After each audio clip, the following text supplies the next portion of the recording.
A bitter metallic taste stung my tongue, sharp and sour, tainting each breath I drew. Blood dripped steadily down my throat with every inhalation. Thick and unyielding. My left arm hung limp, a dead weight, its shoulder joint screaming at the slightest movement. Her brother, the one she claimed was family to me as well, had stormed out. The echo of the door's crash still lingered faintly. My wife sat motionless in the living room, fixed in her chair, unmoved by the scene. I dragged my uninjured arm across the floor, grasping at the wall to pull myself upright, my bones grinding with every strained effort. Her eyes remained locked on the television's flickering glow. "You should have signed the mortgage," she said, her tone flat, as if she were listing a routine chore.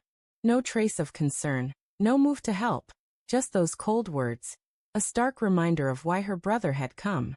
My breathing slowed, not from relief, but from a deep, icy realization that spread within, where old betrayals and hurt smoldered. I stayed silent. With halting, painful steps, I rose, left the house, and didn't look back. The street lamp buzzed above, throwing my shadow in a trembling flicker across the pavement.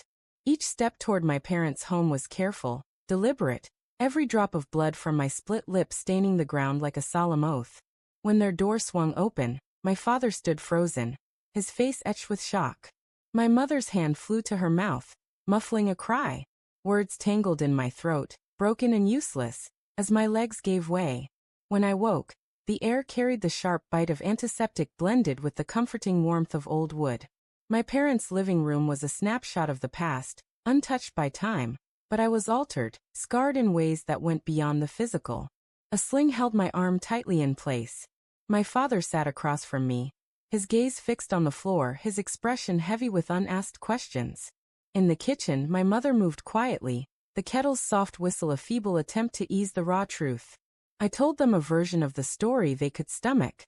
Her brother came, words escalated, and he hit me. I left out the deeper wounds. How 2 weeks earlier, he'd pleaded for me to co-sign a mortgage he'd never repay. How I'd stood firm in my refusal. How my wife's urging to reconsider carried a calculated undertone beneath her calm demeanor. How, when I held my ground, her affection toward me faded, our conversations shrinking to curt demands and heavy pauses. She'd known he was coming that day.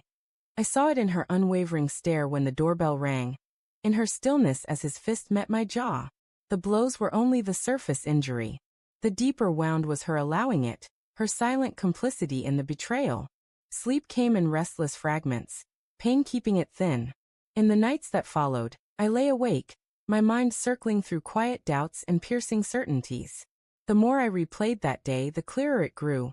She hadn't merely stood by, she'd been complicit. I began with her bank statements, accessible through our shared account. Large amounts had disappeared, not for our household, but funneled to prop up her brother's failing business. I didn't confront her. Instead, I dug further, accessing our shared cloud storage. There, I found scanned loan agreements, identification documents, and one file that stopped me in my tracks. An unsigned guarantor form with my name neatly typed at the bottom. They'd prepared it, expecting me to yield. When I didn't, her brother resorted to fists instead of signatures. I reached out to an old colleague, a property law specialist who unraveled legal complexities with ease. Within an hour, he mapped out the entire scheme. Her name linked to her brother's accounts, funds siphoned through her under the pretense of family expenses. The betrayal wasn't just financial. It was the quiet dismantling of trust behind my back. By the third day, I had everything I needed, not just to understand but to act. On the fourth morning, I returned home. She stood in the kitchen, sunlight glinting off her hair, holding a coffee mug as if we were still the same couple we'd once been. I set a folder on the table and remained standing. Her fingers tightened around the mug's handle. "What's this?" she asked. "Everything," I answered, my voice steady. She opened the folder, leafing through page after page, bank records, transfer receipts, legal documents exposing every deception. Her eyes narrowed, pupils contracting as the weight of irrefutable evidence crushed her defenses. "This isn't," she started. I leaned closer. "Don't insult me." Silence hung heavy, broken only by the steady tick of the hallway clock. Her lips parted, then closed, her breathing quickening. She stared not at me, but at her own warped reflection in the oven's dark glass. I didn't shout or demand answers. I slid one final document toward her, a notarized statement I'd prepared, cutting off her access to all our shared accounts and assets. I'm finished, I said. The police get their copy tomorrow. Her face drained of color. She reached for the folder, not for me, as if gripping the papers could reclaim her control. I stepped back. You chose him, I said.